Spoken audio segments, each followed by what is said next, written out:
तो आज का टॉपिक स्टार्ट करते हैं एसएचएम। तो एसएचएम में मैं यहाँ पे बस ओवरव्यू देने वाला हूँ तुम्हें, क्योंकि यहाँ से सारे टॉपिक्स जो है तुमने पढ़े हैं वापस से, तो सिर्फ ओवरव्यू यहाँ से मैं देना स्टार्ट करूंगा। डीप में नहीं जाऊंगा मैं बिल्कुल भी। तो सबसे पहले टाइप्स ऑफ मोशन पढ़ा था तुमने।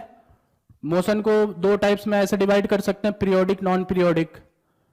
पीरियोडिक के अंदर दो चीजें, ऑसिलेटरी नॉन ऑसिलेटरी। फिर ऑसिलेटरी के अंदर दो, एसएचएम नॉन एसएचएम।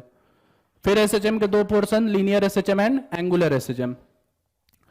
सो ये चैप्टर बेसिकली पीरियोडिक मोशन के बारे में था।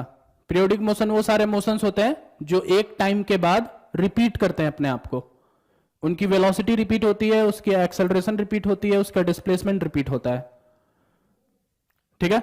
सो जो टाइम पीरियड में रिपीटेशन हो रहा है उसी को हम लोग बोलते हैं time period of that periodic motion. अब एसएचएम में क्या होता है?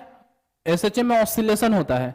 या तो एक लाइन पर ऑसिलेशन होगा जिसको हम लोग बोलते हैं लीनियर एसएचएम, या फिर एक एक्सिस के अबाउट रोटेशन होगा या रिपीटेशन होगा, उसको हम लोग बोलते हैं एंगुलर एसएचएम। ठीक है। फिर लीनियर एसएचएम का कंडीशन देखा होगा तुमने। लीनियर एसएचएम का कंडीशन सिंपली एक ही है कि force should be proportional to x, और ये फोर्स रीस्टोरिंग होना चाहिए। रीस्टोरिंग होना चाहिए मतलब किसी पॉइंट के अबाउट वो फोर्स लगना चाहिए। पॉइंट से दूर जा रहा है तो फोर्स पीछे लगना चाहिए, पॉइंट से इधर जा रहा है तो फोर्स इधर लगना चाहिए। सो इस पॉइंट के अबाउट सारे फोर्सेज होने चाहिए इस पे, और वो फोर्स प्रोपोर्शनल होना चाहिए एक्स के। तो ये जो पॉइंट है जिसके अबाउट ये फोर्सेज लग रहे हैं, इसको हम लोग बोलते हैं इक्विलिब्रियम पोजीशन या फिर मीन पोजीशन। सो हम लोग ये बोल सकते हैं कि एसएचएम के अंदर फोर्सेज हमेशा मीन पोजीशन की तरफ लगते हैं। राइट एक्सट्रीम पे जाएगा तो पीछे, लेफ्ट एक्सट्रीम पे जाएगा तो आगे, हमेशा मीन पोजीशन की तरफ। सो फिर बेसिक इक्वेशंस और एनर्जी इन एसएचएम की बात हुई थी। बेसिक इक्वेशन मतलब डिस्प्लेसमेंट का equation, x minus x naught is equal to a sine omega t plus phi naught. Velocity का एक्सप्रेशन, एक्सेलरेशन का expression, kinetic energy of SHM, potential energy of SHM. अब kinetic energy जो of SHM जो है वो half M we square से तो मिल जाता है। पोटेंशियल एनर्जी हमेशा मिलता है एफ डी एक्स से। अब इसमें कभी भी कंफ्यूज नहीं होना है कि यहां पे potential energy gravitational potential energy या स्प्रिंग एनर्जी। कभी कभी एसएचएम का पोटेंशियल एनर्जी इन दोनों के बराबर भी हो सकता है, लेकिन हर केस में बराबर नहीं होता। यहां पे हमेशा फॉर्मूला से निकालना पड़ेगा तुमको पोटेंशियल एनर्जी। जैसे काइनेटिक एनर्जी का एक्सप्रेशन जो है,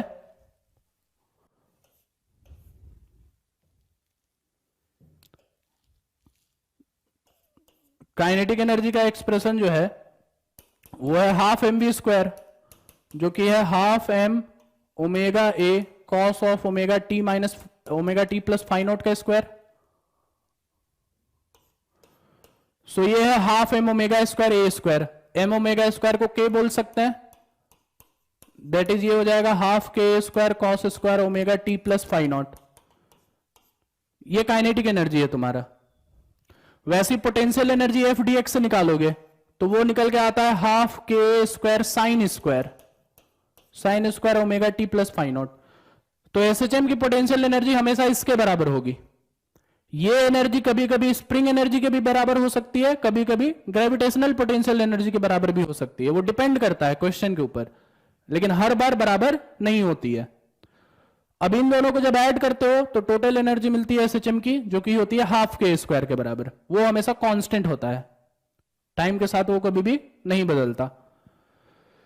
सो ये सारे बेसिक इक्वेशंस है। इसमें तुमने फिर ग्राफ्स भी पढ़े होंगे, पोटेंशियल एनर्जी वर्सेस एक्स का curve, kinetic energy versus x का curve, potential energy versus time, kinetic energy versus time, ये सारे कर्व्स उसमें आए होंगे।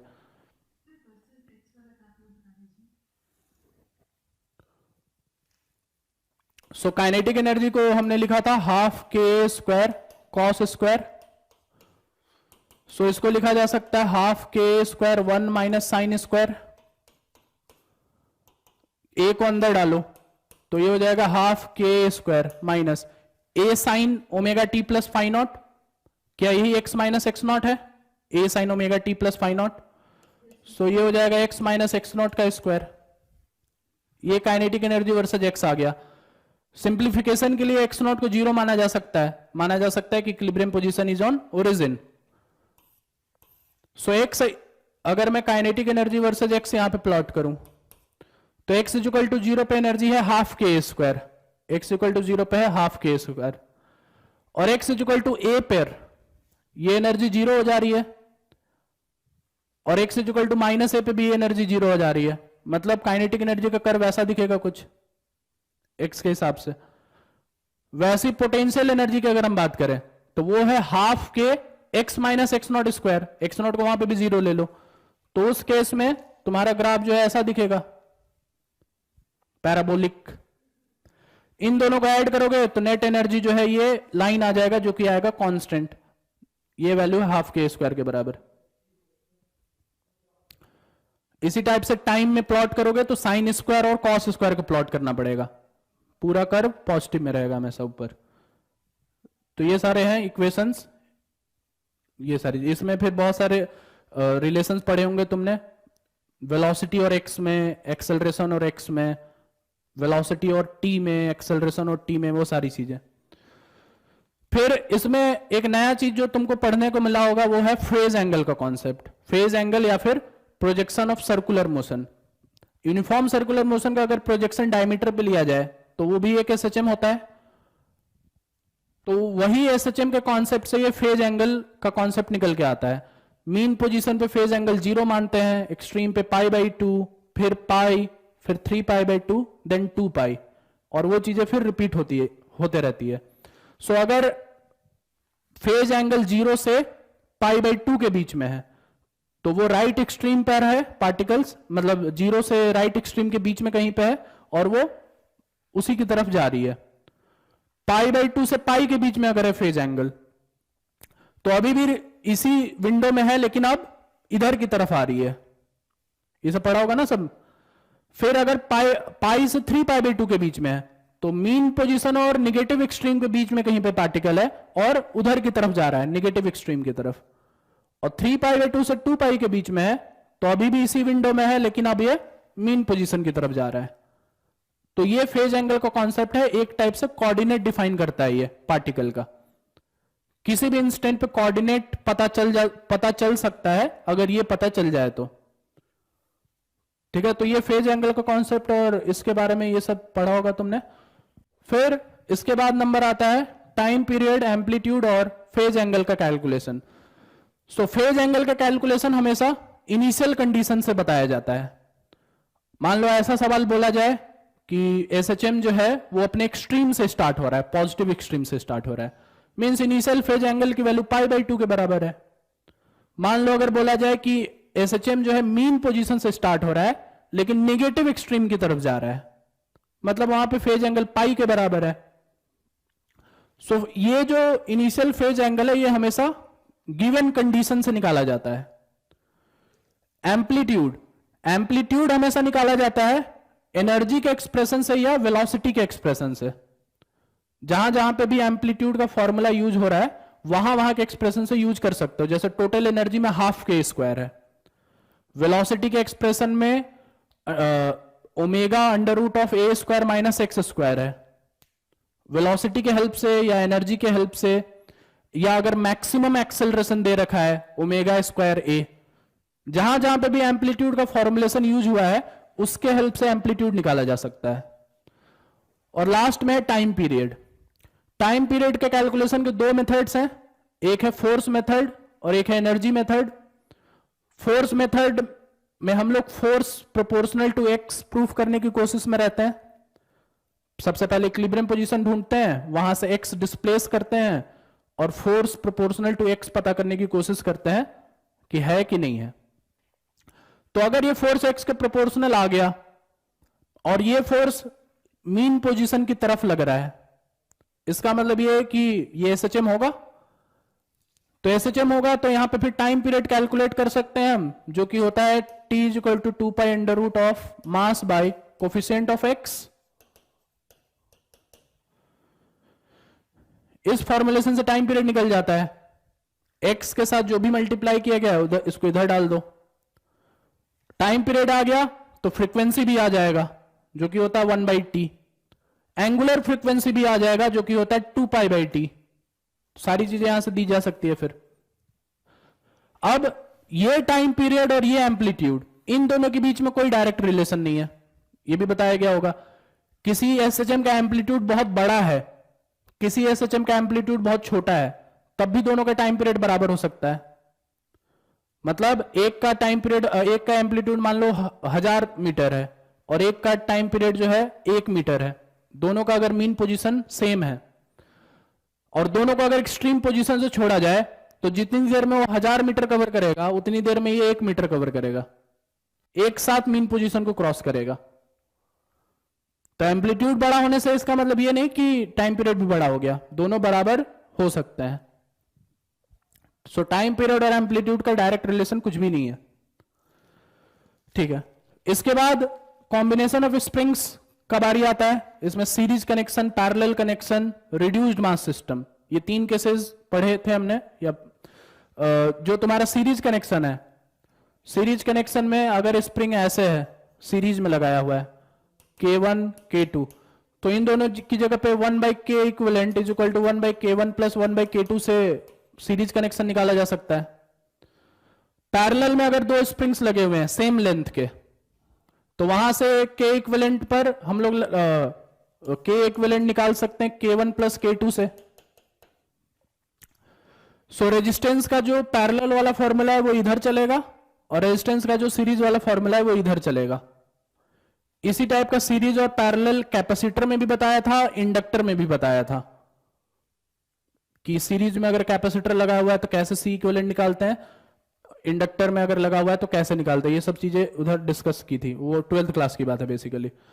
और फिर एक लास्ट आता है इसमें reduced mass system. Reduced mass system का मतलब ये है कि अगर यहां पे मास m1 है, मास m2 है, स्प्रिंग कांस्टेंट k है, 2 ब्लॉक्स को एक ही स्प्रिंग से जोड़ा गया है, तो इसका टाइम पीरियड जो है ये होता है 2π√μ/k, where mu is called reduced mass, जो कि हो जाएगा m1 m2 by m1 plus m2। ये टाइम पीरियड दोनों ब्लॉक्स का बराबर होता है। यही टाइम पीरियड इस ब्लॉक का भी है, यही टाइम पीरियड इस ब्लॉक का भी है, लेकिन दोनों ब्लॉक्स के एम्पलीट्यूड अलग अलग हो सकते हैं। एम्पलीट्यूड हमेशा एनर्जी के एक्सप्रेशन से निकालोगे और इसमें कुछ और अगर कंडीशन दे रखा है तो उस कंडीशन के हेल्प से इनका एम्पलीट्यूड निकालोगे, लेकिन टाइम पीरियड हमेशा सेम होता है दोनों के लिए। ये हो गया कॉम्बिनेशन ऑफ स्प्रिंग्स। उसके बाद आता है नंबर एंगुलर एसएचएम का। एंगुलर एसएचएम में हम लोग हमेशा एक्सिस ऑफ रोटेशन सबसे पहले आइडेंटिफाई करते हैं, ठीक है। एक्सिस ऑफ रोटेशन के अबाउट देखते हैं कि क्या ऑसिलेटरी मोशन हो रहा है कि नहीं हो रहा है। सो उसका कंडीशन ये है कि torque should be proportional to theta and it should be restoring, ठीक है। इसमें फिर बाकी बेसिक इक्वेशंस एनर्जी उसी तरीके से दिया जाता है जैसे लीनियर एसएचएम में देते हैं अपन। x is equal to a sin omega t plus phi naught linear SHM में था, यहां पे theta is equal to theta naught sine omega t plus phi naught चलता है। फिर थीटा को डिफरेंशिएट करोगे तो एंगुलर वेलोसिटी आएगी थीटा डॉट, उसको डबल डिफरेंशिएट करोगे तो एंगुलर एक्सेलरेशन आएगा थीटा डबल डॉट। ओमेगा और थीटा डॉट यहां पे अलग अलग होगा, omega is angular frequency, theta dot is angular velocity. वैसे ही theta double dot angular acceleration है, वो ओमेगा से अलग है, दोनों अलग अलग पैरामीटर्स हैं बेसिकली, तो कंफ्यूज नहीं होना है यहां पे कि ओमेगा एंगुलर वेलोसिटी है, वो अलग है। फिर एनर्जी का एक्सप्रेशन जब लिखोगे तो यहां पे एनर्जी काइनेटिक एनर्जी देते हैं हम लोग half I omega square a square into cos square से देते हैं। यहां पे जो m है वो I में कन्वर्ट हो जाता है, बाकी सब कुछ सेम रहता है। m की जगह पे बस I आ जाता है एक्सिस ऑफ रोटेशन के अबाउट। ये काइनेटिक एनर्जी है। पोटेंशियल एनर्जी लिखोगे एसएचएम का तो हो जाएगा half I omega square a square into sine square, ये पोटेंशियल एनर्जी है। दोनों को फिर से जोड़ोगे तो एनर्जी कांस्टेंट हो जाएगी। अब ये एनर्जी जो है फिर से स्प्रिंग पोटेंशियल एनर्जी या दूसरा पोटेंशियल एनर्जी के बराबर कभी हो सकता है, लेकिन हर समय बराबर नहीं होगा, कभी कभी होगा और कभी कभी नहीं भी होगा। बिल्कुल उसी तरीके से इसको देखेंगे, ठीक है। और बाकी ग्राफ वगैरह और वो सब चीजें, सारी चीजें बिल्कुल रिपीट होगी, बिल्कुल उसी तरीके से प्लॉटिंग होगी। यहां पे मैं कॉस स्क्वायर को 1 माइनस साइन स्क्वायर लिख सकता हूं, फिर साइन स्क्वायर की जगह पे थीटा माइनस थीटा नॉट का स्क्वायर, और बिल्कुल उसी तरीके से ग्राफ प्लॉटिंग बिल्कुल होगा। फिर एंगुलर एसएचएम को अप्लाई करते हैं हम लोग डिफरेंट टाइप ऑफ पेंडुलम्स में। सबसे पहला पेंडुलम जो है तुम्हारा वो सिंपल पेंडुलम है, स्ट्रिंग इज मासलेस और नीचे एक बॉब लटका रखा है, उसका टाइम पीरियड निकल के आता है 2 pi under root l by g. और इसमें एक और केस देखा होगा तुमने सिंपल पेंडुलम में, जो कि है तुम्हारा अगर बॉब को किसी एक्सेलरेटेड फ्रेम में डाल दिया जाए, तो एक्सेलरेटेड फ्रेम में अगर डाल दिया जाए तो वहां पे टाइम पीरियड जो होता है 2 pi under root l upon g effective होता है। जी इफेक्टिव वाला कॉन्सेप्ट यहां पे लगेगा। सो बॉब ऐसा लटका रखा है और काट को इधर एक्सेलरेट कर दिया हॉरिजॉन्टल में, तो g effective under root of a square plus g square हो जाएगा। बॉब को काट में रख दिया और काट को ऊपर चला दिया, तो जी इफेक्टिव जी प्लस ए हो जाएगा। स्यूडो फोर्स का बेसिकली यूज करके जी इफेक्टिव निकाल रहे हैं यहां पे, वही वाला कॉन्सेप्ट यहां पे रिपीट हो जाएगा।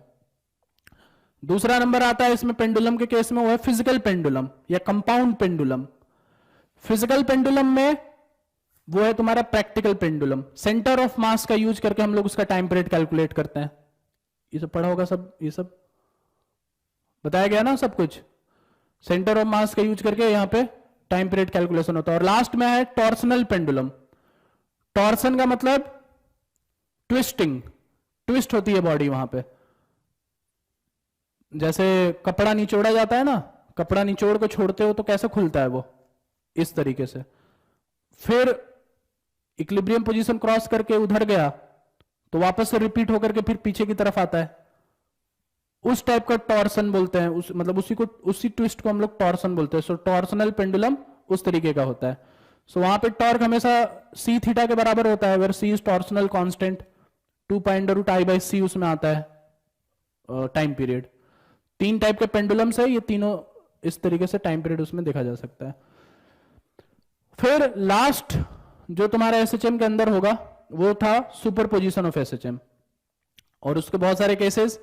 सबसे पहला केस सेम लाइन वाला, सेम लाइन पर है तो वहां पे फेजर डायग्राम मेथड से हम लोग उसको ऐड कर सकते हैं, जहां पे ए नेट की वैल्यू आती है under root of a one square plus a two square plus 2a1 a2 cos of delta phi, और tan फाई नॉट की वैल्यू कंपोनेंट्स लेकर के निकाल लेते हैं फेजर डायग्राम मेथड। अगर परपेंडिकुलर डायरेक्शन में है तो परपेंडिकुलर डायरेक्शन में 3 केसेस निकल के आते हैं। फिर पहला केस में अगर फेज एंगल जो है दोनों एसएचएम का बराबर है तो दोनों का रिजल्टेंट एसएचएम ही होता है, लेकिन लाइन ऑफ मोशन बदल जाता है। एक अगर एक्स में है, एक अगर वाई में है, तो लाइन ऑफ एसएचएम यहां पे हो जाता है इन दोनों के बीच में। और ये जो एंगल है तुम्हारा थीटा a2 बाई a1 से निकलता है, a2 बाई a1 से ये tan थीटा की वैल्यू निकल जाती है। अगर फेज एंगल जो है x और y एसएचएम के बीच में पाई है, सॉरी पाई बाई 2 है, पहले 0 था फिर पाई बाई 2, पाई बाई 2 वाले में ये इलिप्स बनता है, इलिप्स बनता है, इलिप्स फॉर्मेशन होता है यहां पे। और तीसरा केस लेते हैं जब फेज एंगल पाई के बराबर होता है, तो पाई के बराबर में भी लीनियर एसएचएम ही मिलता है, लेकिन उसका जो लाइन ऑफ मोशन है वो इधर हो जाता है, पहले वाले से पाई बाई 2 पे इधर हो जाता है। इसका भी अगर अपन स्लोप निकालना चाहे तो वही सेम a2 बाई a1 से निकाल सकते हैं, लेकिन ध्यान रहे ये थीटा निकलेगा, माइनस साइन भी रहेगा इसमें। सो ये इसके अलग अलग केसेज हैं सुपरपोजिशन के। बाकी बेसिक वही है कि 2 एसएचएम अगर दिए जा रहे हैं तो वेक्टर फॉर्म में उसका एडिशन करना है, x1 i cap plus y1 j cap, या 3 एसएचएम है तो x1 plus x2 i cap plus y1 j cap, जैसे वेक्टर में ऐड करते थे बिल्कुल उसी तरीके से यहां पे भी ऐड होगा। और फेजर मेथड सिर्फ और सिर्फ तभी लगता है जब सेम डायरेक्शन वाले वेव्स हैं या सेम डायरेक्शन वाले तुम्हारे एसएचएम्स हैं, या तो x वाले या तो y वाले। सो अल्टीमेटली लास्ट पॉइंट पे आते हैं जो कि है डैम्प्ड मोशन। डैम्प्ड मोशन में तुमने एक केस बस पढ़ा होगा जहां पे friction force minus b into v के बराबर होता है। उस केस में तुम्हारा जो एम्पलीट्यूड है वो होता है a into e raise to power minus b t by 2m into sine of omega dash t plus phi naught. So amplitude time के साथ लगातार घटते चला जाता है और वो जीरो हो जाता है थोड़ी देर में। और जो तुम्हारा ओमेगा का वैल्यू है, ओमेगा डैश का वैल्यू इस केस में डैम्प्ड ऑसिलेशन में, तो ओमेगा डैश का वैल्यू होता है under root of omega naught square minus b by 2m का स्क्वायर। ओमेगा नॉट तुम्हारा ओरिजिनल ओमेगा है, that is under root of k by m। ये डैम्प्ड ऑसिलेशन का केस है बेसिकली। बी की वैल्यू नेग्लिजिबल होगी तो ओमेगा डैश ओमेगा नॉट के बराबर ही हो जाएगा, जो कि होना ही है। फोर्स ऑसिलेशन में फिर एक्सटर्नल फोर्स लगाते हैं। अच्छा, इसमें अगर एनर्जी की बात करें डैम्प्ड ऑसिलेशन में, टोटल एनर्जी हाफ के ए डैश स्क्वायर से देते हैं अपन, where a dash is your a into e raised power minus b t by 2m। ये है तुम्हारा total energy, total energy in damped oscillation. So force oscillation की बात करें अब, तो फोर्स ऑसिलेशन में तुम्हारा एक्सटर्नल फोर्स अब एक और एक्ट करना स्टार्ट करता है। इस रेजिस्टिव फोर्स के साथ साथ एक एक्सटर्नल फोर्स भी आता है, जिसका एक्सप्रेशन अपन देते हैं F naught sine omega t plus phi naught. तो एक्सटर्नल फोर्स लगने की वजह से वो जो रेजिस्टिव फोर्स है वो बैलेंस आउट हो जाता है, मतलब उसका जो इफेक्ट है वो बैलेंस आउट हो जाता है। सो रिजल्ट में फोर्स्ड ऑसिलेशन वापस से एक एसएचएम ही मिलता है अपने को। लेकिन जिसका एम्पलीट्यूड का एक्सप्रेशन बहुत ही हैवी है, उसका एम्पलीट्यूड आता है f naught by m under root of omega square minus omega naught का square plus b omega by m का स्क्वायर। ये उसका एम्पलीट्यूड होता है। और इस एसएचएम का जो फ्रीक्वेंसी होता है ये ओमेगा उस एक्सटर्नल फोर्स के ओमेगा के बराबर होता है। मतलब जो एसएचएम का इक्वेशन निकल के आता है वो निकल के आता है f is equal to a sine omega t plus phi naught. So ये ओमेगा और फोर्स का ओमेगा ये हमेशा बराबर ही रहता है, अलग अलग नहीं होता इस केस में। फिर इसी फोर्स ऑसिलेशन में फिर रेजोनेंस पढ़ा होगा तुमने। रेजोनेंस हम लोग तब निकालते हैं जब इस नीचे वाले एक्सप्रेशन को मिनिमाइज करते हैं एम्पलीट्यूड मैक्सिमाइज करने के लिए।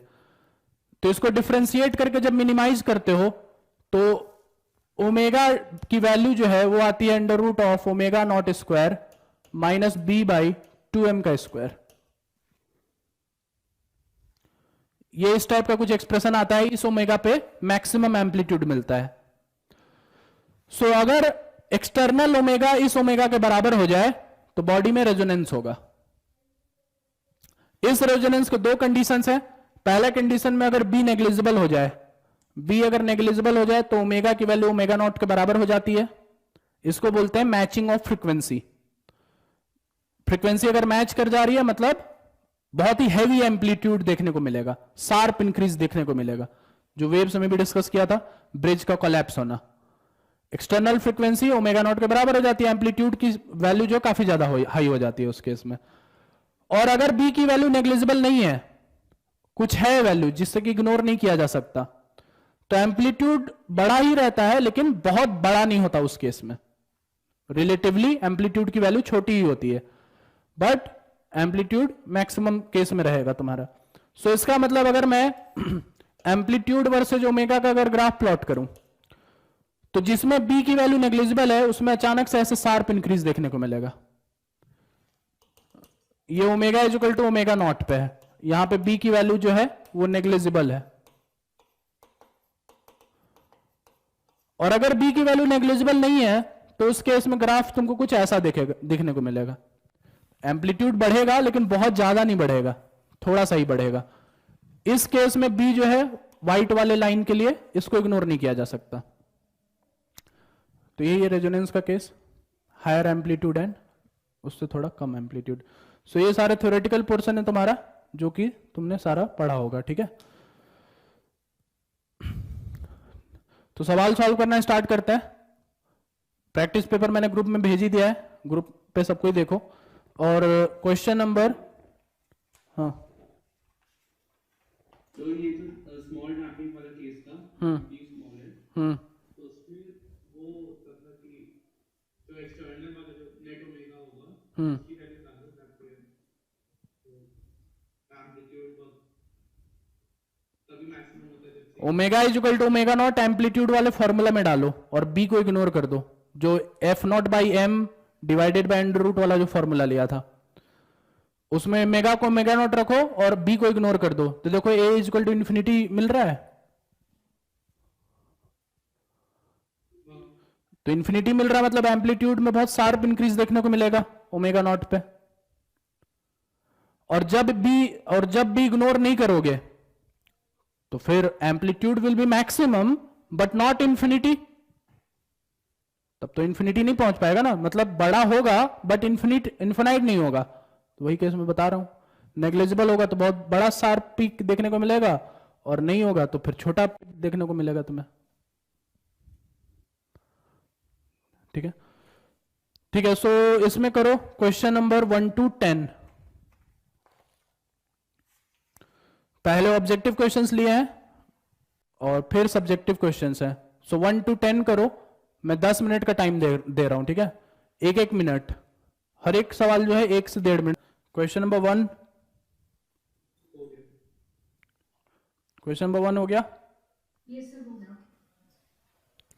तो सवाल ये पूछा गया कि कितना मैक्सिमम एम्पलीट्यूड हो सकता है जिससे कि ये दोनों सेपरेट हो जाए, ये पिस्टन और ये ब्लॉक। मतलब सेपरेट होने का मतलब दोनों के बीच का नॉर्मल 0 हो जाए।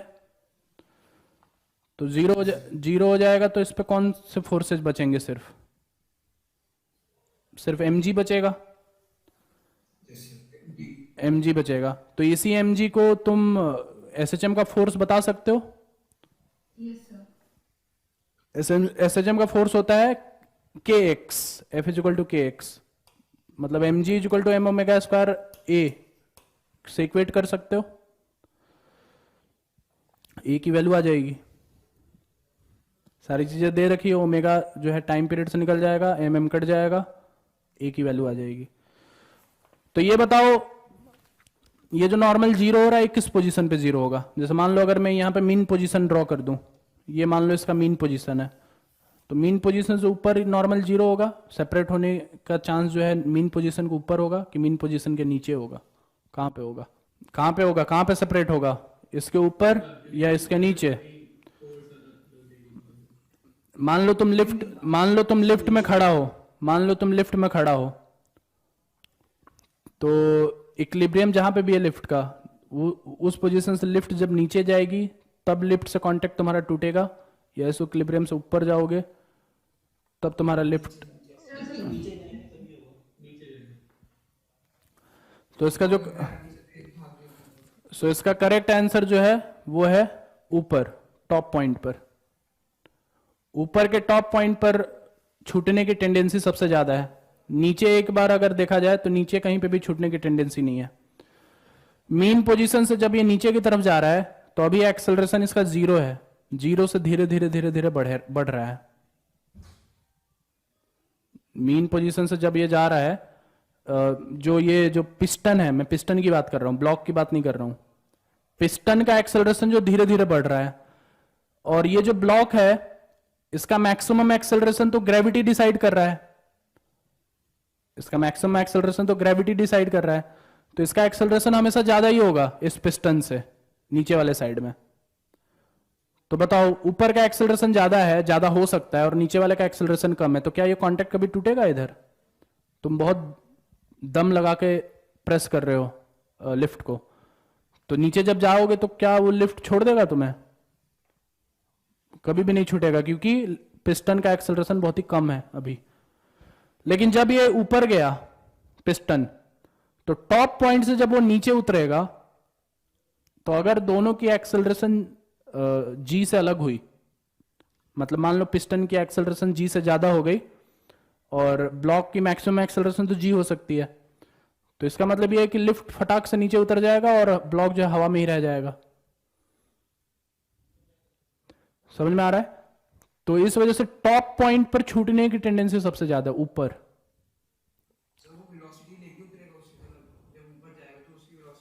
तो वहां तो वेलोसिटी 0 होती है एक्सट्रीम पोजीशन पे, तो कोई वेलोसिटी नहीं है दोनों का अभी। अब लिफ्ट जो है अगर जी से ज्यादा एक्सेलरेशन से नीचे आया तो हवा, ब्लॉक तो हवा में ही रह गया ना फिर, तो कांटेक्ट टूट गया, मतलब टॉप पॉइंट पे टूटने की टेंडेंसी सबसे ज्यादा है। ये सवाल आया था जेईई मेंस में, प्रीवियस ईयर क्वेश्चन है ये। Next question number 2। Yes sir, हो गया। सो पोटेंशियल एनर्जी का एक्सप्रेशन दिया हुआ है, इससे force minus d u by d x करना होगा, तब जाकर के फोर्स आएगा। F is equal to minus d u by d x. So F is equal to minus d u by d x करोगे तो F की वैल्यू आ जाएगी u not minus u not, 1 का डिफरेंशिएशन 0 और cos x का differentiation minus sine x into ax का differentiation that is a। सो ये माइनस रह गया, माइनस रह गया, इसका मतलब रीस्टोरिंग है। और अप्रोक्सीमेशन में साइन एक्स को ax लिख सकते हैं, मतलब ये हो जाएगा minus u naught into a x into a. So force is proportional to x and it is restoring, मतलब SHM होगा ये। सो टाइम पीरियड हो जाएगा 2 pi under root coefficient of X. So time period हो जाएगा 2 pi under root M upon coefficient of X. X का coefficient मतलब A square into U naught. So correct option आएगा सी। क्वेश्चन नंबर 3,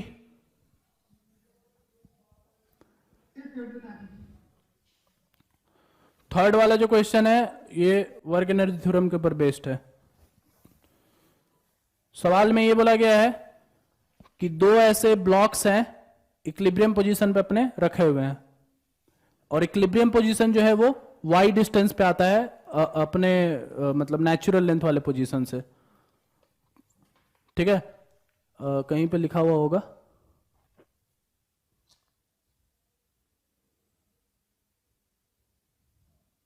y का expression कहीं पे नहीं लिखा हुआ है क्या? हाँ यहां पे है ना, ये y कंप्रेशन y, इक्विलिब्रियम से y कंप्रेशन पे इनका नेचुरल लेंथ से y कंप्रेशन पे इनका इक्विलिब्रियम पोजीशन है। मतलब अगर मान लो ये इसका इक्विलिब्रियम, ये इसका नेचुरल लेंथ है, तो नेचुरल लेंथ से y पर इसका इक्विलिब्रियम पोजीशन है, ये इसका इक्विलिब्रियम पोजीशन है। नेचुरल लेंथ से y पोजीशन पर इसका इक्विलिब्रियम पोजीशन है। अब सवाल में यह पूछा जा रहा है कि इसको कितना और दबाएं, कितना और प्रेस करें सच दैट इसके मोशन में ये जो ब्लॉक है ये लिफ्ट हो जाए। मतलब अपने को यहां पर पूछा जा रहा है कि x और इसको कितना दबाया जाए सच दैट ये ब्लॉक लिफ्ट हो जाए इसके मोशन में। तो इस x की वैल्यू कैलकुलेट करनी है। अब ये बताओ कि ये जो ब्लॉक है ये कब लिफ्ट होगा? जब ये ब्लॉक इस नेचुरल लेंथ या इस इक्विलिब्रियम पोजीशन से नीचे रहेगा या ऊपर रहेगा? कहां पे लिफ्टिंग होगी?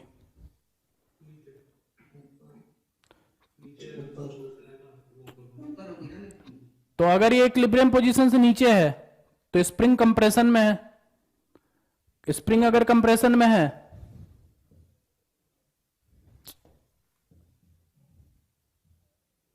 स्प्रिंग अगर कंप्रेशन में है तो इस ब्लॉक पे जो स्प्रिंग फोर्स लग रहा है नीचे के डायरेक्शन में लग रहा है। स्प्रिंग नेचुरल लेंथ की तरफ खुलना चाहेगी तो ऊपर वाले ब्लॉक पे भी इधर के डायरेक्शन में फोर्स लगाएगी और इधर वाले ब्लॉक को भी इधर के डायरेक्शन में फोर्स लगाएगी। एक मिनट, ऊपर वाले को उधर फोर्स लगाएगी यहां पे। इक्विलिब्रियम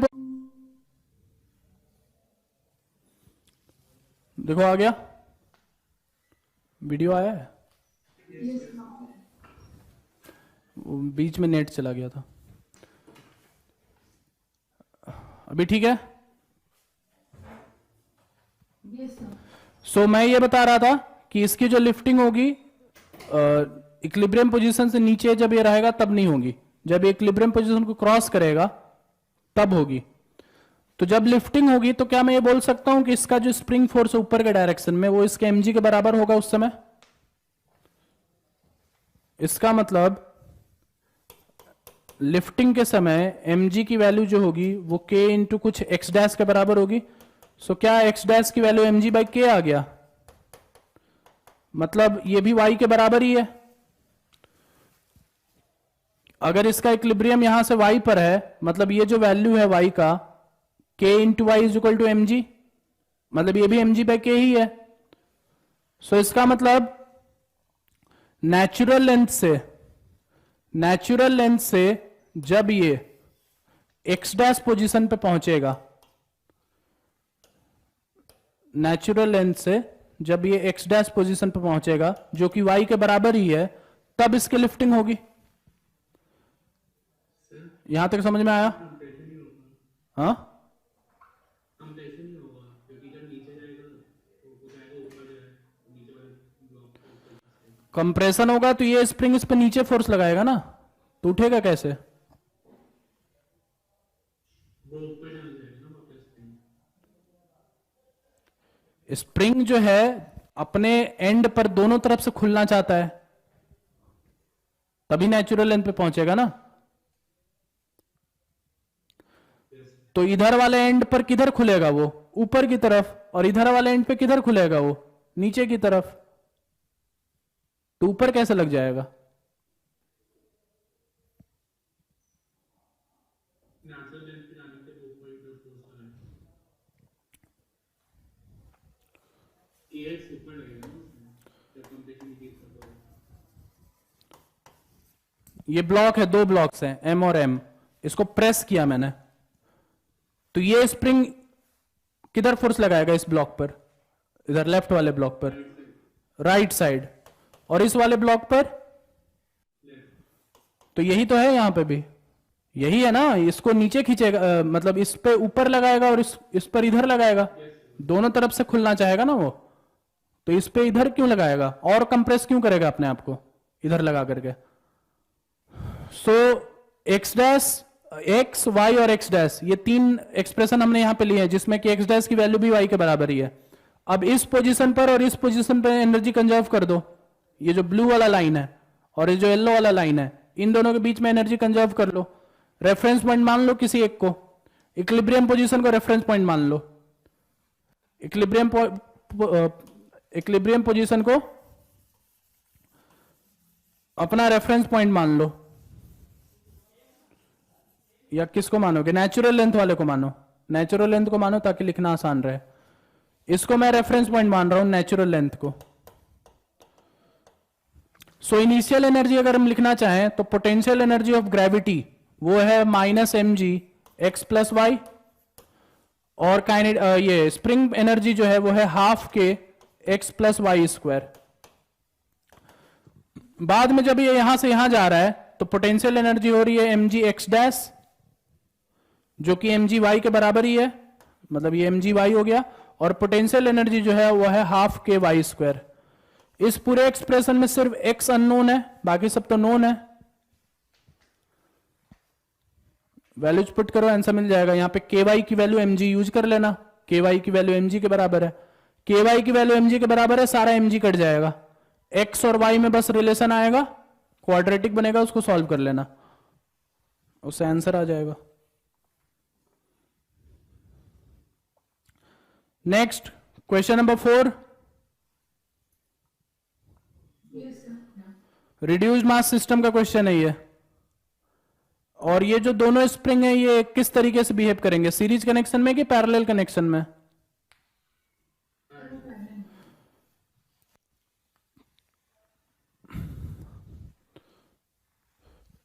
ये दोनों जो स्प्रिंग यहां पे लगे हुए हैं सीरीज कनेक्शन की तरह बिहेव करेंगे कि पैरेलल की तरह?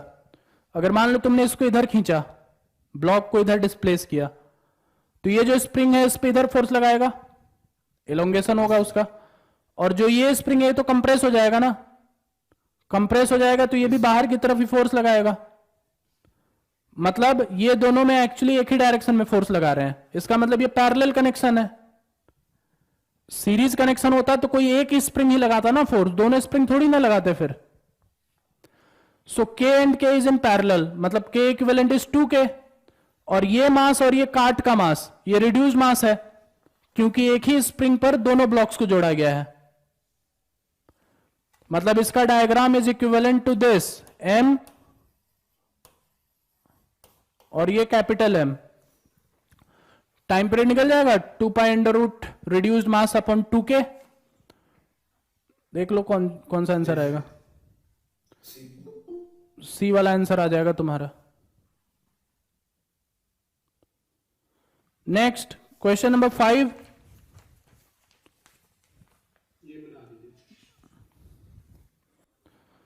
सो क्वेश्चन नंबर 5 में बोला गया है कि एक ब्लॉक जो है उसकी स्पीड v है और वो एक सामने ब्लॉक से टकराने वाला है जिसमें दो स्प्रिंग्स जुड़े हुए हैं, दोनों पैरेलल में है जैसे देख सकते हो, दोनों का मास सेम है और सब इलास्टिक कोलिजन में मतलब सारे कोलिजन जो इलास्टिक होने वाले हैं, ठीक है। तो ये जब इससे टकराएगा, इलास्टिक कोलिजन होगा जब, तो ये वेलोसिटी 0 हो जाएगी और इसके पास वेलोसिटी v आ जाएगा, तो v आ जाएगा। अब v जब आ जाएगा तो ये अपने इक्विलिब्रियम पोजीशन से ही स्टार्ट हो रहा है, इक्विलिब्रियम पोजीशन से स्टार्ट हो रहा है मतलब ये यहां से नेगेटिव एक्सट्रीम पे जाएगा और वापस लौटेगा। तो नेगेटिव एक्सट्रीम पे जाने से लेकर के वापस लौटने तक का टाइम पीरियड कितना होगा इसका, t/2, यहां से यहां t/4, यहां से यहां t/4, टोटल t/2। जैसे ही अपना मीन पे पहुंचेगा ये इससे टकरा जाएगा, ये जब इससे टकरा जाएगा तो ये रेस्ट पे आ जाएगा और ये वेलोसिटी v से चलने लगेगा। तो जब ये ब्लॉक के पास वेलोसिटी आया तो ये यहां से यहां जाएगा, दीवार से टकरा के यहां से वापस आ जाएगा। तो इस मोशन में इसका टाइम पीरियड कितना होगा, 12/v। t की वैल्यू रख दो, ये तुम्हारा ओवरऑल टाइम पीरियड हो जाएगा इस पूरे सिस्टम का। सो ये आंसर आ जाएगा तुम्हारा ए।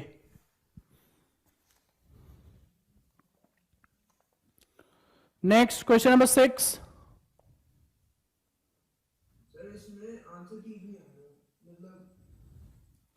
लीनियर डिस्प्लेसमेंट पूछा है, लीनियर डिस्प्लेसमेंट, एंगुलर डिस्प्लेसमेंट नहीं पूछा है। तो लीनियर डिस्प्लेसमेंट कितना होगा, L theta, L theta, theta की वैल्यू रख दो, theta naught sine of omega t plus phi not.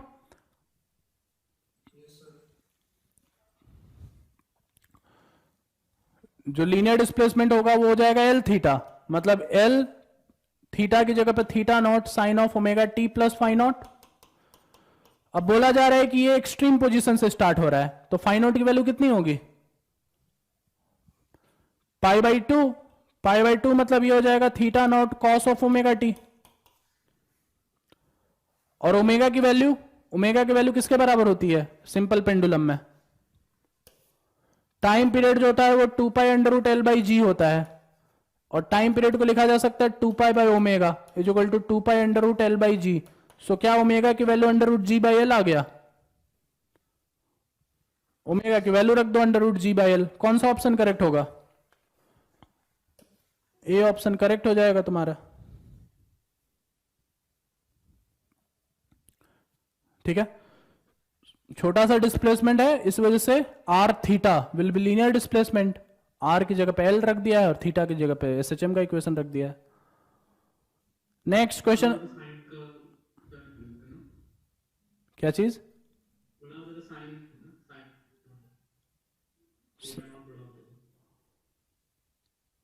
Theta note बड़ा होता मतलब,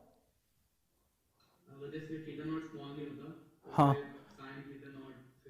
हाँ, फिर उसमें तुमको वो वेक्टर एडिशन करना पड़ता, वो फिर वेक्टर एडिशन का क्वेश्चन बन जाता कि दो वेक्टर्स हैं एल और तीसरा वेक्टर जो है उन दोनों के एडिशन से जो आ रहा है √L² plus L² plus 2L1L2 cos of theta, उससे तुम्हारा फिर आता बड़ा डिस्प्लेसमेंट। या नॉर्मल जैसे मैथ्स में करते हो वो वाला अप्रोच लगाना पड़ता, यहां पे वो अप्रोच की जरूरत नहीं है। क्वेश्चन नंबर 7, इफेक्टिव लगाना है इसमें, जी इफेक्टिव। तो ये माइनस जे कैप में है, नीचे जा रहा है, तो नीचे के डायरेक्शन में जी इफेक्टिव कितना होगा फिर, जी माइनस अल्फा 2। ऊपर जाता है तो जी प्लस ए हो जाता है, नीचे जाता है तो जी माइनस ए हो जाता है, मतलब ये हो जाएगा जी माइनस अल्फा 2। और एक हॉरिजॉन्टल में भी है, तो उस पे पाइथागोरस थ्योरम लगा दो जी इफेक्टिव निकालने के लिए, तो 2π√L/g इफेक्टिव हो जाएगा, मतलब करेक्ट ऑप्शन ए हो जाएगा। Next question number 8। सो क्वेश्चन नंबर 8 में बोला गया है कि ऐसा एक रॉड है जिसका मास m है और एक नीचे एक और बॉल लगा रखा है स्मॉल m, और इधर से हिंज कर रखा है इसको एक साइड से। सो टॉप पॉइंट पे हिंज कर रखा है, K1 और K2 दो स्प्रिंग्स लगा रखे हैं, इससे डिस्टेंस b पे k2 है और इससे डिस्टेंस a पे k1 है। तो बोला जा रहा है कि इसका टाइम पीरियड क्या होगा, टाइम पीरियड निकालना है। बताओ ये एंगुलर एसएचएम करेगा कि लीनियर एसएचएम? ये रॉड एंगुलर एसएचएम करेगा क्योंकि यहां पे एक्सिस ऑफ रोटेशन दिया गया है। सो इक्विलिब्रियम पोजीशन कहां पे है इसका?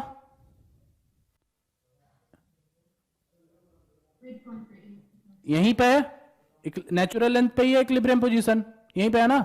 यहां से थीटा डिस्प्लेस करो फिर, और torque proportional to theta proof करने की कोशिश करते हैं। सो ये जो रॉड है इसको मैंने थीटा डिस्प्लेस किया, थीटा डिस्प्लेस किया, ये एक्सिस ऑफ रोटेशन है। तो ये जो डिस्टेंस है ये b है, ऊपर वाले उसका, ऊपर वाले का स्प्रिंग जो है वो b पे है। तो जब इसको थीटा हल्का सा डिस्प्लेस करेंगे तो क्या इसमें ये जो कंप्रेशन होगा b थीटा हो जाएगा?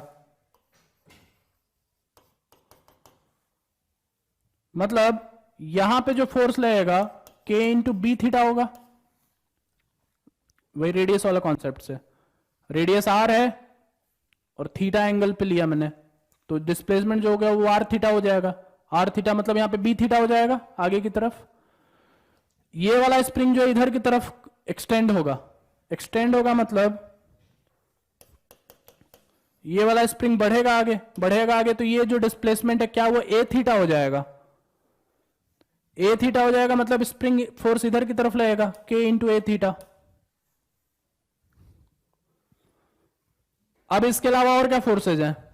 इसके अलावा इन दोनों का mg भी है, कैपिटल M जो है यहां पे बीचों बीच लग रहा है mg, और स्मॉल mg जो है नीचे लग रहा है।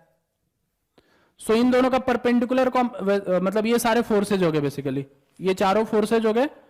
इधर पहला स्प्रिंग, दूसरा स्प्रिंग, इसको K2 कर लो, इसको K1 कर लो, और mg और mg, इन चारों फोर्सेज का परपेंडिकुलर कंपोनेंट लेना पड़ेगा इस रॉड के परपेंडिकुलर डायरेक्शन में, क्योंकि परपेंडिकुलर वाले का ही सिर्फ टॉर्क आएगा, दूसरे वाले का तो टॉर्क आएगा नहीं। सो परपेंडिकुलर डायरेक्शन वाला टॉर्क लिखो और उसको आई अल्फा के बराबर कर दो, या फिर पहले टॉर्क लिखते हैं उसके बाद फॉर्मूले में डाल देंगे 2 pi under root I by coefficient of theta. दोनों में से कोई भी काम कर सकते हो। सो सबसे पहले इसका टॉर्क बताओ, पहले वाले का। k इंटू बी थीटा इधर है, इसका परपेंडिकुलर जो कंपोनेंट होगा वो यहां पे होगा। सो ये थीटा है तो ये 90 माइनस थीटा, मतलब ये वाला एंगल भी थीटा, ये थीटा है तो ये 90 माइनस थीटा, मतलब ये थीटा, थीटा हो गया, मतलब k2 b theta into cos theta into ये perpendicular distance that is a। ये पहले वाले का टॉर्क आया। दूसरे का टॉर्क इसका वाला भी कंपोनेंट इधर की तरफ ही रहेगा, मतलब plus k1 a theta into cos theta into b. वैसे ही mg का भी टॉर्क इधर भी रहेगा और mg का भी, स्मॉल mg का भी टॉर्क इधर ही आएगा। चारों का टॉर्क मतलब एक ही डायरेक्शन में। सर K2 के साथ नहीं आना चाहिए। हाँ, ये जो होगा ये b होगा। सो प्लस कैपिटल mg का टॉर्क, कैपिटल mg इसका इधर वाला कंपोनेंट,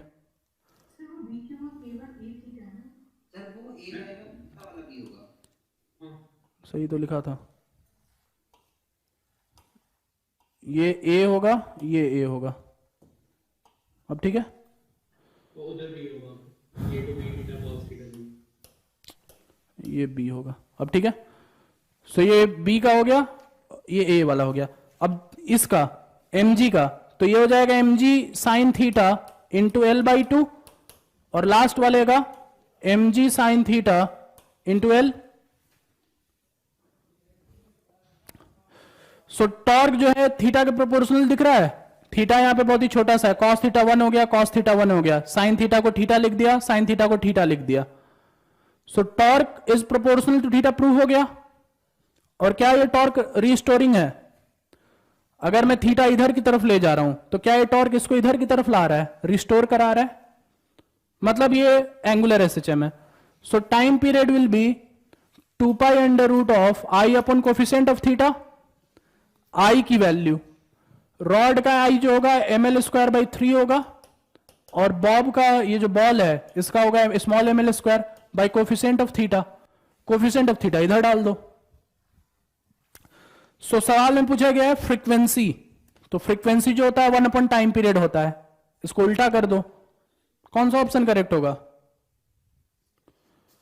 यहां से देखो L² कॉमन आ रहा है, ए ऑप्शन हो जाएगा तुम्हारा। अच्छा, यहां पे एक चीज सवाल में इन्होंने बोला है कि body is on horizontal table top. जब वो हॉरिजॉन्टल टेबल टॉप पे होगा तो mg का नहीं आएगा कोई भी टॉर्क, वर्टिकल में होता तब इसका टॉर्क आता है mg का, ये है हॉरिजॉन्टल टॉप पे, इस वजह से mg का टॉर्क जो होगा हट जाएगा। mg का टॉर्क हट जाएगा तो सिर्फ k2 और k1 का फैक्टर आएगा, that's why option A is correct. ठीक है, सो ये है क्वेश्चन नंबर 8। क्वेश्चन नंबर 9, हो गया। क्वेश्चन नंबर 9 हो गया। इसमें 30 आ गया, 35 फोल्ड है। सो इसको ब्रेक करना है तुम्हें कंपोनेंट SHMs में। 2 SHM दिया हुआ रहे, 2 SHM से ऐड करके तो पहुंच सकते हैं, लेकिन रिवर्स यहां पे जाना है अपने को। सो रिवर्स जाने के लिए क्या कर सकते हैं, इसको मैं ऐसे लिख सकता हूं 10 sin पाई t into sine square pi t। अब साइन स्क्वायर को अपन लिख सकते हैं 1 minus cos square pi t। इसको मल्टीप्लाई कर दो तो एक कंपोनेंट देखो दिख गया 10 sin पाई t, और दूसरा वाला जो है वो 10 sin पाई t cos square pi t है। यहां से एक कॉस को अलग कर दो, एक कॉस को अलग कर दो तो 2 sin पाई t कॉस पाई t लिखा हुआ है ये।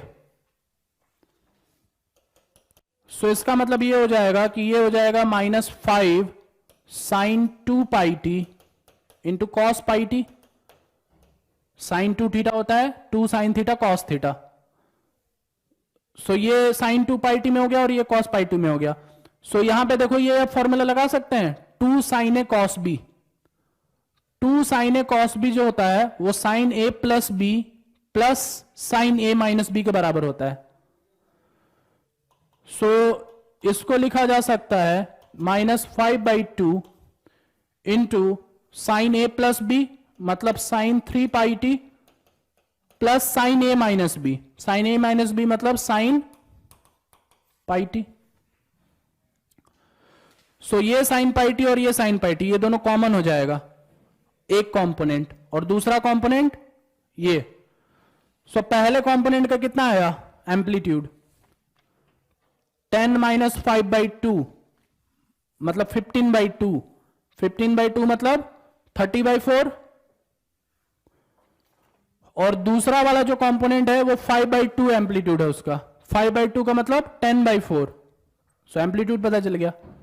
फ्रीक्वेंसी, फ्रीक्वेंसी जो है ओमेगा से पता चल जाएगा, ओमेगा अपॉन 2 पाई होता है फ्रीक्वेंसी। तो पहले वाले का कितना हो गया पाई अपॉन 2 पाई मतलब हाफ, पहले वाले का हाफ हो गया और दूसरे वाले का 3/2। बस तुमको करेक्ट ऑप्शन मिल जाएगा, बी ऑप्शन आ जाएगा तुम्हारा।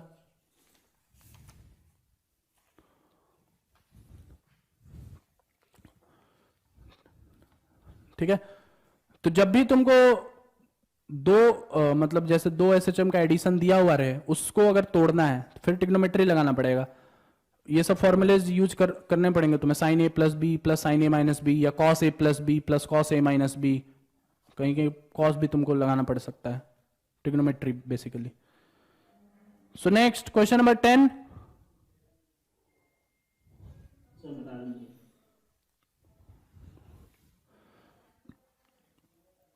सो क्वेश्चन नंबर 10 में बोला गया है कि particles A and B are performing SHM along x and y axis with equal amplitude, frequency and same frequency also। Amplitude दोनों का 2 है और फ्रीक्वेंसी जो है वो 1 हर्ट्ज है। Equilibrium position is defined for both 3,0 and 0,4। At t is equal to 0, B is at its equilibrium position and moving towards origin, and A is nearest to the origin and moving away from the origin. So ये x है, ये y है, इसका equilibrium position जो है वो है 3,0 पे, और इसका इक्विलिब्रियम पोजीशन जो है वो है 0,4 पे। t इक्वल टू 0 पे बोला जा रहा है कि ये इक्विलिब्रियम पोजीशन पे अपने, मतलब ये यहां से स्टार्ट हो रहा है और टुवर्ड्स द ओरिजिन जा रहा है। और दूसरा वाला जो है नियरेस्ट टू ओरिजिन है। नियरेस्ट टू ओरिजिन है मतलब क्या है, वो यहां पे होगा nearest to origin. Amplitude 2 centimetre का है, तो क्या ये कोऑर्डिनेट 0,2 हो गया? 4 में से 2 हटा दिया तो 0,2 हो गया। And moving away from the origin मतलब ये इधर जा रहा है। सो बोला जा रहा है, पूछा जा रहा है कि what is the maximum and minimum distance between a and b. A और बी के बीच में मैक्सिमम और मिनिमम डिस्टेंस क्या होगा? तो अगर हम x का इक्वेशन लिखे सबसे पहले x का, so x minus x naught is equal to a sine omega t, मतलब a साइन फ्रीक्वेंसी है 1 हर्ट्ज, तो ओमेगा कितना हो गया 2 पाई, सो 2 पाई टी। देखो क्या x अपने मीन पोजीशन से स्टार्ट हो रहा है?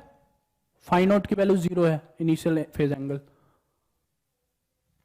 x minus x naught is equal to a sine omega t plus 0। वैसे ही y का इक्वेशन क्या होगा? y minus 4 is equal to 2। अभी एक्सट्रीम से स्टार्ट हो रहा है और मीन की तरफ जा रहा है, तो क्या ये cos ऑफ 2 पाई टी हो जाएगा? सर आपने वो 0,2 कैसे बताया था? नियरेस्ट 0,2 होगा। एम्पलीट्यूड 2 सेंटीमीटर है अच्छा हाँ ओके सर। और ये अपना इक्विलिब्रियम 4 पे है, तो 4 से कितना और नीचे आ सकता है? हाँ 2 से 2, तो 2 कोऑर्डिनेट हो गया। सो y का इक्वेशन ये आ गया। सो x की वैल्यू 3 plus 2 sine 2 pi t and y की वैल्यू 2 cos pi t plus 4। So दोनों के बीच में जो डिस्टेंस होगा क्या वो under root of x square plus y square होगा? मैक्सिमाइज मिनिमाइज कर सकते हो? ट्रिग्नोमेट्री थोड़ा सा सॉल्व करना पड़ेगा। इस टाइप का क्वेश्चन क्या होगा ना मैथ्स में कि x is this, y is this, so x plus y का मैक्सिमम वैल्यू क्या होगा, x माइनस वाई का मैक्सिमम वैल्यू मिनिमम वैल्यू क्या होगा? वो मैक्सिमम मिनिमा का कॉन्सेप्ट लगा देना। कर लोगे इसके आगे?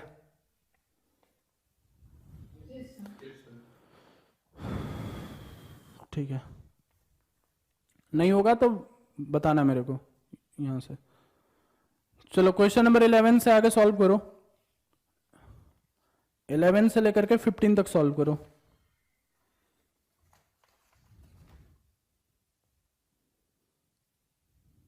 को मान लो y1 is equal to a sine omega t, और दूसरा मान लो a sine omega t plus phi. दोनों के बीच में जो भी फेज एंगल है उसको फाई मान लो। अब इन दोनों के बीच में y1 माइनस y2 कर लो और उसको मैक्सिमाइज कर लो। एक तो वो हो गया जैसे अभी जो पिछला वाला सवाल था, x निकाला y निकाला, फिर x और y पे मैक्सिमा का कॉन्सेप्ट लगा दिया, डिफरेंशिएट करके 0 के बराबर कर दिया। या तो वो कर लो, ये है ट्रेडिशनल मेथड बिल्कुल। या फिर दूसरा मेथड यहां पे यूज कर सकते हो स्पेशली इस टाइप के प्रॉब्लम्स के लिए, जो कि है फेजर मेथड। फेजर मेथड में क्या होगा, अपने को बोला जा रहा है कि दोनों के बीच का डिस्टेंस a√2 है, where a is the radius of the circle. तो a√2 है अगर, तो एक पार्टिकल यहां पे और एक पार्टिकल यहां पे है, ये a है ये a है, इन दोनों के बीच में ये डिस्टेंस a√2 है। तो क्या हम बोल सकते हैं कि ये 90 डिग्री पे है? ये बोला जा सकता है कि दोनों के बीच में एंगल 90 डिग्री है। तो दोनों के बीच में एंगल 90 डिग्री है, तो कितना फेज डिफरेंस है? यही 90 डिग्री। n की वैल्यू कितनी हो जाएगी? 2 के बराबर। वैसे ही मान लो डिस्टेंस ये कुछ और दिया हुआ रहता, मान लो ये डिस्टेंस √3 दिया हुआ रहता, तो √3 दिया हुआ रहता, तो फिर से यहां पे अपने लॉजिक के हिसाब से हम यहां पे चलते कि यहां पे दोनों के बीच में कितना एंगल हो सकता है। ये a है, ये a है और ये √3a है। तो यहां पे साइन रूल का यूज कर सकते थे।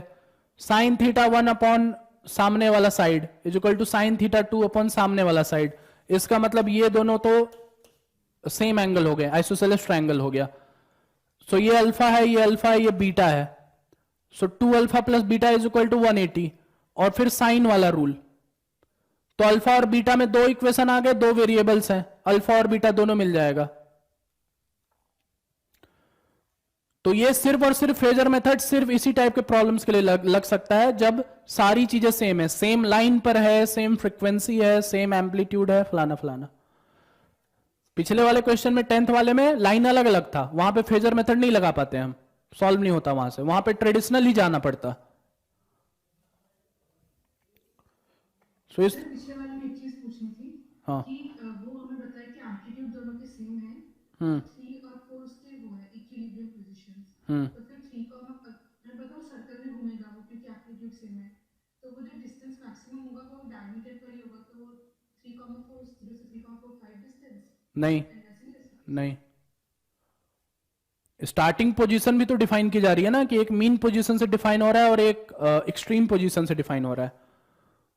अपने पास अब फ्री हैंड नहीं है ना कि हम एक को इधर से चला दे और एक को इधर से चला दे, एक मीन पोजीशन से और एक्सट्रीम से। अब बताओ कि मैक्सिमम कितना है और मिनिमम कितना है।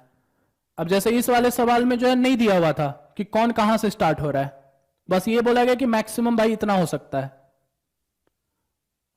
अगर इसमें भी मान लो अगर मैं फिक्स कर दूं कि एक जो है मीन से स्टार्ट हो रहा है और नेगेटिव एक्सट्रीम पे जा रहा है, और एक पॉजिटिव से स्टार्ट हो रहा है पॉजिटिव एक्सट्रीम से और इधर की तरफ जा रहा है, अब यहां पे तुमको ट्रेडिशनल मेथड ही लगाना पड़ेगा, अब उसमें कुछ कर नहीं सकते हम। लेकिन यहां पे कुछ भी नहीं था ऐसा, इसलिए हम फेजर मेथड का यूज कर पाए यहां पे। इस वाले में मैंने क्या किया था कि दोनों उसमें लिखा हुआ है सेम डिस्टेंस है उसका उससे मीन पोजीशन से, तो मैंने सोचा कि दोनों अपनी एक्सट्रीम पोजीशन पे होगा, फिर उन दोनों का बीच का डिस्टेंस a√2 है। कहां लिखा हुआ है कि दोनों सेम डिस्टेंस पर है? कहां पे लिखा हुआ है कि दोनों सेम डिस्टेंस पर है मीन पोजीशन से? सब तो सेम है ना, तो डिस्टेंस भी सेम ही ट्रैवल करेंगे एक पर्टिकुलर टाइम। अच्छा, ये सब कुछ सेम है तो डिस्टेंस भी सेम होगा, फिर तो 0 0 पे ही है दोनों फिर हमेशा। नहीं, एक मतलब राइट जा रहा है, एक लेफ्ट जा रहा है, वैसे वाली गलती में। तो यहां पे ये दिया हुआ ना कि a√2 है मैक्सिमम डिस्टेंस, उससे तो मैक्सिमम डिस्टेंस 2a आ गया, फिर तो उसमें फेज डिफरेंस जो होगा वो पाई का हो जाएगा फिर तो। बस आंसर गलत हो गया फिर।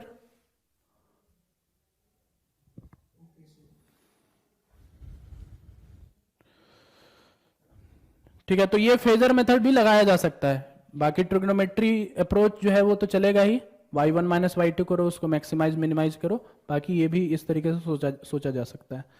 Next question number 12।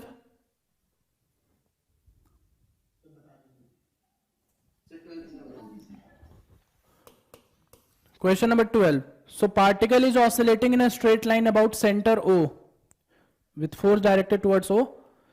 When distance x from O, force is this much, mn square x. Force का expression ये दे रखा है, where m is mass, n is constant, amplitude is equal to 15 centimeter. So force define कर रखा है और amplitude define कर रखा है. Now when distance is √3a by 2, it receives a blow in the direction of motion which generates an extra velocity of na. Then if velocity is away from O at the time of blow, then the new amplitude becomes k√3. Then what is the value of k? ठीक है, तो सबसे पहले force जो है वो दे रखा है mn स्क्वायर x, तो यही m ओमेगा स्क्वायर x के बराबर भी होगा। इसका मतलब ओमेगा की वैल्यू n आ गई यहां से। ठीक है, अब एम्पलीट्यूड डिफाइन कर रखा है जो कि है 15 सेंटीमीटर। एम्पलीट्यूड इनिशियल जो है वो है 15 सेंटीमीटर। फाइनल एम्पलीट्यूड जो है वो अपने को निकालना है, फाइनल एम्पलीट्यूड कितना है। अब यहां पे ये चीज समझना है अपने को कि जब इसको ब्लो किया जा रहा है तो ब्लो करने से क्या इसका ओमेगा में फर्क आ रहा है कि नहीं आ रहा है? ब्लो करने से ओमेगा में कोई भी फर्क नहीं आ रहा है, क्योंकि टाइम पीरियड है इज 2π√m/k। ना तो मास पे कुछ फर्क पड़ा ना तो k पे कुछ फर्क पड़ा, दोनों में से किसी में भी फर्क नहीं पड़ा। सो ओमेगा में कोई भी चेंज नहीं है, ओमेगा इज सेम। सो नया जो वेलोसिटी ब्लो होने के बाद आ रहा है v डैश, वो अपने उस मोमेंट की वेलोसिटी प्लस na के बराबर है। ये दिया गया है कि na टाइम्स वो बढ़ गया, v dash is equal to v plus na, ये दिया जा रहा है। अब नए एम्पलीट्यूड के हिसाब से v डैश की वैल्यू पुट करो यहां पे, तो नए एम्पलीट्यूड के हिसाब से v डैश की वैल्यू होगी omega under root of a final का square minus x square plus ये इज इक्वल टू पुराना वेलोसिटी पुराने एम्पलीट्यूड के हिसाब से, that is omega a initial square minus x square plus na। ठीक है, अब x की वैल्यू क्या रखेंगे? x की वैल्यू जो है ये बोला गया कि √3a/2 फ्रॉम द o है, where o is the your equilibrium position और मीन पोजीशन। सो इसका मतलब x की वैल्यू जो यहां पे डलेगी वो हो जाएगी √3a/2 का स्क्वायर। यहां पे भी सेम वही x डलेगा, क्योंकि मीन पोजीशन में भी कोई चेंज नहीं आया है।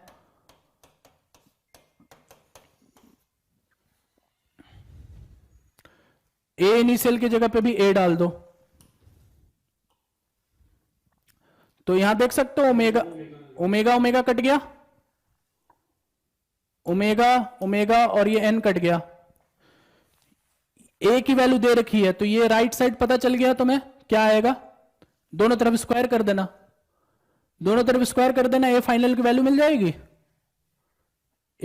वैल्यू मिल जाएगी, क्वेश्चन सॉल्व हो जाएगा।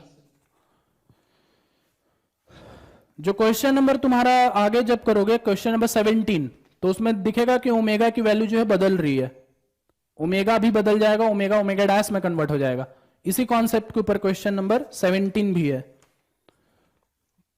ठीक है, तो यहीं पे बता दे रहा हूं, वहां पे तुमको ओमेगा डैश और नए एम्पलीट्यूड के हिसाब से और ओमेगा इनिशियल और पुराने एम्पलीट्यूड के हिसाब से ये फॉर्मुलेट करना पड़ेगा, ये इक्वेट करना पड़ेगा, उससे आएगा ये आंसर। अब इसको आगे सॉल्व कर लेना, आंसर मिल जाएगा। ये क्वेश्चन नंबर 12 है। क्वेश्चन नंबर 13, हाँ क्या चीज?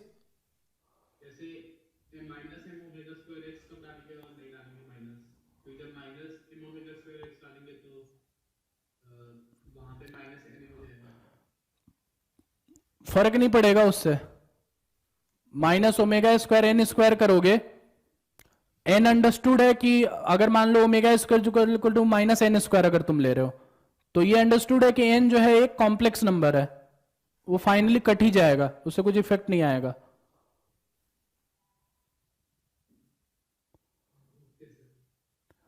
यहां पे बोल रहे हो ना कि यहां पे माइनस लेना चाहिए, माइनस ले भी लोगे तो इस एक्सप्रेशन में फर्क नहीं आएगा, वो वैसा का वैसा ही रहेगा।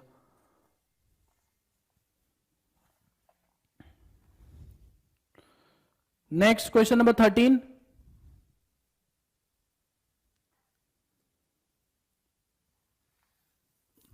क्वेश्चन नंबर 13 भी ट्रेडिशनल मेथड से चलना पड़ेगा अपने को, इसमें कुछ नहीं किया जा सकता। ट्रेडिशनल मेथड मतलब ट्रिग्नोमेट्री लगाना पड़ेगा, इसको हटा रहा हूं मैं। सो क्वेश्चन नंबर 13 में बोला गया कि two particles P1 and P2 are performing SHM having same mean position. Initially they are at their positive extremes. So ये mean position है, एक पार्टिकल यहां पे है, एक पार्टिकल यहां पे है। बोला जा रहा है कि इनिशियली दोनों के बीच में गैप जो है वो है 12 सेंटीमीटर, टाइम पीरियड 12 सेकेंड है दोनों का, ये भी दे रखा है। सो बोला जा रहा है कि what is the time, minimum time after which separation becomes 6 centimetre. कितना टाइम में दोनों के बीच का सेपरेशन 6 सेंटीमीटर हो जाएगा। तो ये बताओ, दोनों का टाइम पीरियड अगर सेम है तो जितने टाइम में ये यहां से यहां आएगा उतने टाइम में ये यहां से यहां आएगा। तो बीच में कहीं पे एक पोजीशन ऐसा आएगा जब दोनों के बीच में 6 सेंटीमीटर का गैप आएगा, यहीं पे इसी साइड में, क्योंकि ये यहां से जब यहां पहुंच रहा है तो ये यहां से यहां पहुंच रहा है एक ही टाइम पर, तो बीच में कहीं पे आएगा ना ऐसा एक। सो पहले वाले के लिए अगर मान लो मैं एम्पलीट्यूड लेता हूं A2, तो दूसरे वाले का एम्पलीट्यूड हो जाएगा A2 + 12। सो पहले वाले का इक्वेशन क्या बनेगा, x1 = A2 cos of omega t, और उधर वाले के लिए x2 = A2 + 12 cos of omega t। Mean position same है, एम्पलीट्यूड बस अलग अलग है, बाकी टाइम पीरियड भी सेम है, इनिशियल फेज एंगल भी सेम है, सब कुछ सेम है। सो x1 - x2 का मॉड = 6 अपने को सॉल्व करना है। इन दोनों के बीच में गैप जो है 6 होना चाहिए। This minus this should be equal to 6। So इधर डालो इसको, तो क्या ये तुम्हारा आ जाएगा, इन दोनों को माइनस करोगे तो मिलेगा तुमको 12 cos omega t = 6, या फिर cos omega t = ±½ मॉड हटाओगे तो प्लस और माइनस दोनों आएगा, सो ±½ इसका मतलब ओमेगा टी का वैल्यू पॉजिटिव हाफ से आएगा π/3 और निगेटिव हाफ से आएगा π/2 + π/6 एंड सो ऑन, ऐसे चलता रहेगा। सो अपने को अब एक चीज पता चल गया है कि इधर ही कहीं पर, इसी साइड में कहीं पर दोनों का बीच का गैप 6 सेंटीमीटर होने वाला है। तो 6 सेंटीमीटर अगर होने वाला है, इसका मतलब ओमेगा टी का वैल्यू कितना होने वाला है, ओमेगा टी का वैल्यू हम लोग ये वाला चूज कर सकते हैं, सबसे पहला वाला। Yes sir. पहली बार में ही ये जो होगा तुम्हारा इधर की तरफ होगा। यहां पे देखो π/3 जब रखोगे तो फेज एंगल जो होगा π/2 + π/3 हो जाएगा। 0 से π/2 के बीच में यहां पे होता है और वो उधर की तरफ जाता है, π/2 से π के बीच में यहीं पे होता है लेकिन इधर की तरफ जाता है। इसका मतलब पहला वाला एंगल चूज किया जा सकता है। ओमेगा की वैल्यू 2π/t रख दो, स्मॉल t की वैल्यू आ जाएगी, उससे तुम्हारा आंसर मिल जाएगा। यह है तुम्हारा minimum time.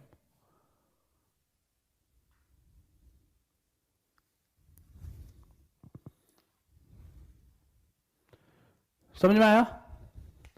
Next question number 14।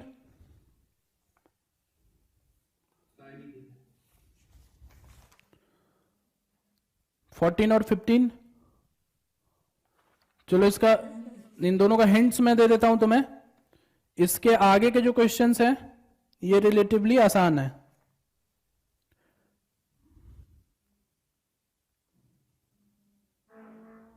हाँ, ये आगे के क्वेश्चन जो है ठीक है। एक 20th और 21st वाला बस देख लेना। 20th और 21st जो है बायनेंसी फोर्स के ऊपर है, बायनेंसी फोर्स के कॉन्सेप्ट के ऊपर है वो भी, लेकिन बहुत डिफिकल्ट नहीं है, रिलेटिवली आसान ही है। बाकी उसके अलावा जो बाकी सवाल है वो मतलब ठीक है, मतलब हो जाएंगे। ठीक है, 16 to 22 में सारे क्वेश्चंस होने लायक है। 20 और 21st बस देख लेना एक बार यहां से जाने के बाद। तो मैं 14 और 15 का बता देता हूं जल्दी से। सबसे पहले क्वेश्चन नंबर 14। सो इसका अपने को टाइम पीरियड पूछा गया है। एक स्प्रिंग यहां पे, एक स्प्रिंग यहां पे, एक स्प्रिंग यहां पे। मान लो ये डिस्प्लेसमेंट इधर की तरफ ले लो। इक्विलिब्रियम पोजीशन तो ये बीचों बीच ही होगा नेचुरल लेंथ पर। इससे इसको इधर डिस्प्लेस कर दिया x। तो जब इसको x डिस्प्लेस करेंगे तो इनका और इनका डिस्प्लेसमेंट कितना होगा इधर की तरफ। ये जो है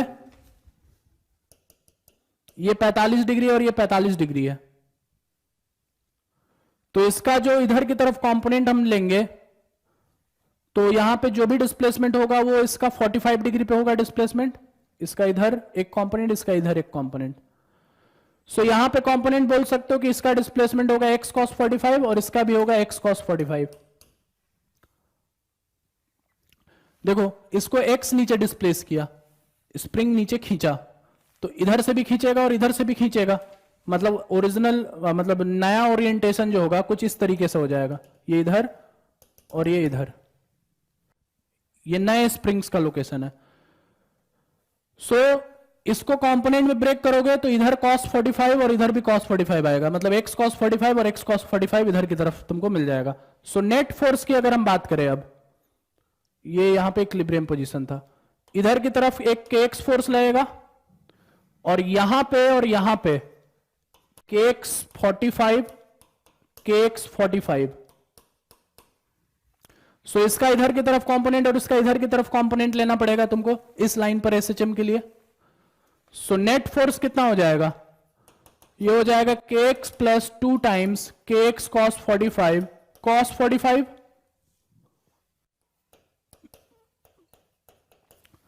kx cos 45 का cos 45। इसका मतलब ये हाफ का फैक्टर हो जाएगा दोनों मिलाकर के, हाफ इंटू 2 1। अच्छा ये बीच वाला जो शायद स्प्रिंग है वो 2 के स्प्रिंग कांस्टेंट के साथ है। सो ये हो जाएगा 2kx और ये हो जाएगा ओवरऑल kx, मतलब ये हो जाएगा 3kx। Force is proportional to x and it is restoring. Time period निकल जाएगा इससे तुम्हारा एंगुलर फ्रीक्वेंसी निकल जाएगा। टाइम पीरियड निकल गया तो एंगुलर फ्रीक्वेंसी 2π/t, उससे तुम्हारा आंसर आ जाएगा, n की वैल्यू मिल जाएगी तुम्हें। और जो तुम्हारा 15 नंबर है ये भी क्वेश्चन काफी अच्छा है, इसको भी जल्दी सॉल्व करते हैं। ये हटाऊं मैं, ये नोट कर लिया सबने? Yes sir. सो क्वेश्चन नंबर 15 में बोला गया है कि इसका एसएचएम, इस एसएचएम का टाइम पीरियड बताना है।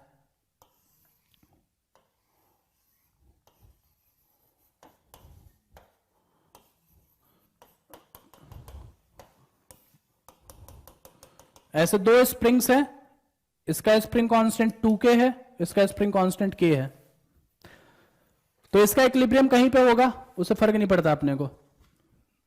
मान लो इक्विलिब्रियम से ये x नीचे गया, इक्विलिब्रियम से x नीचे गया, इसमें डिस्प्लेसमेंट हुआ कुछ x2 और इसमें कुछ डिस्प्लेसमेंट हुआ x1, ऐसा मान लेते हैं अपन। इसमें डिस्प्लेसमेंट x1 हुआ, इसमें x2 हुआ और इसका डिस्प्लेसमेंट x हुआ, ठीक है। अब इन तीनों के बीच में सबसे पहले रिलेशन निकालने की कोशिश करते हैं स्ट्रिंग कांस्टेंट के हेल्प से। सो देखो, अगर ये x1 ऊपर जा रहा है, ये वाला पॉइंट, तो पुली भी x1 ऊपर जा रहा है। देखो पुली और स्प्रिंग एक साथ जुड़े हुए हैं, अगर ये स्प्रिंग x1 गया ऊपर तो ये पुली भी x1 गया, तो इधर से x1 और इधर से x1 धागा रिलीज हुआ, एक धागा इधर से भी एक धागा इधर से भी, मतलब 2x1 धागा रिलीज हुआ। ये स्प्रिंग x2 नीचे गया, ये स्प्रिंग जो x2 नीचे गया, तो इधर से 2x1 धागा रिलीज हो रहा है और इधर से x2 की वजह से एक डिस्प्लेसमेंट और देखने को मिल रहा है। तो 2x1 प्लस x2 क्या यही x के बराबर होगा? समझ में आया स्ट्रिंग कांस्टेंट? सो 2x1 प्लस x2 ये हो जाएगा x के बराबर। ये सबसे पहला रिलेशन।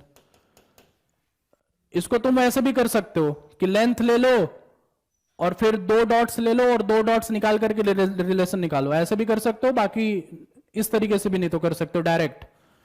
ये ऊपर गया, दोनों तरफ से धागा रिलीज हुआ, ये नीचे आया तो एक डिस्प्लेसमेंट यहां पे भी मिला, ये दोनों डिस्प्लेसमेंट इसको मिलेगा, ये रिलेशन आ गया। अब दूसरा रिलेशन जो है फोर्स का यूज करके हम दे सकते हैं। ये जो पुली है, ये पुली आइडियल है, तो यहां से लगने वाला टेंशन और यहां से लगने वाला टेंशन दोनों में सेम ही टेंशन होगा। सो ये दोनों टेंशन जो होगा क्या इस फोर्स के बराबर होगा?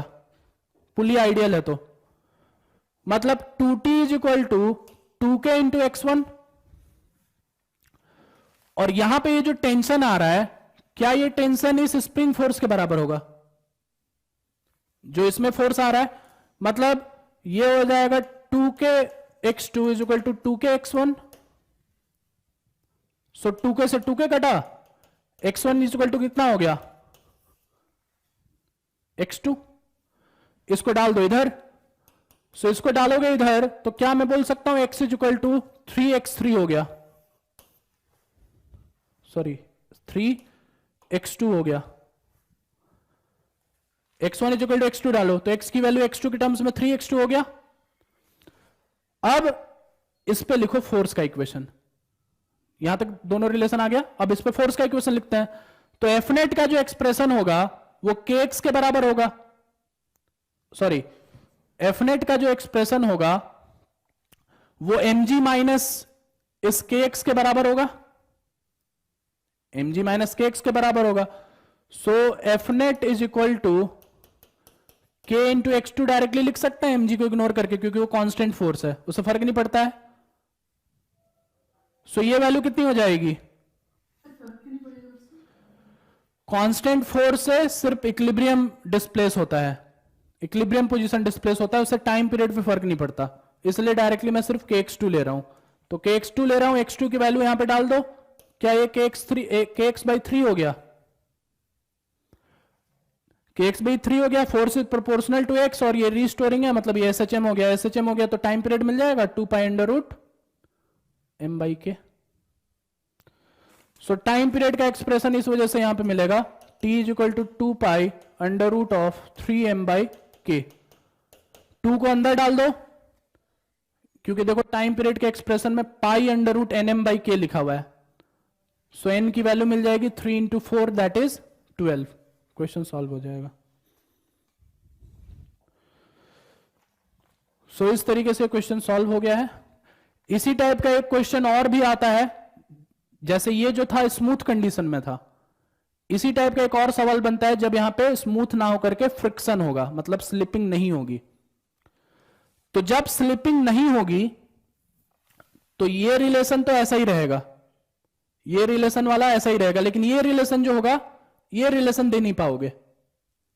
अगर ये नॉन आइडियल कंडीशन है तो पहला वाला रिलेशन वैलिड होगा, लेकिन दूसरा वाला रिलेशन दे नहीं पाओगे। यहां पे तुमको टॉर्क यूज करना पड़ेगा रिलेशन निकालने के लिए। ये क्वेश्चन देखना तुम्हारे पैकेज में भी होगा कहीं ना कहीं।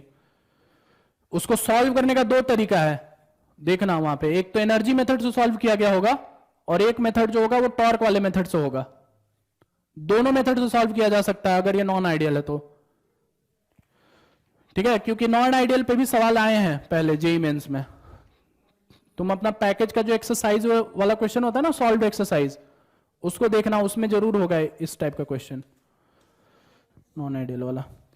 ठीक है, सो ये सारे सवाल आगे के कर लेना, बाकी जो डाउट होगा मेरे से पूछ लेना। ठीक है, क्लास यहीं पे एंड होता है।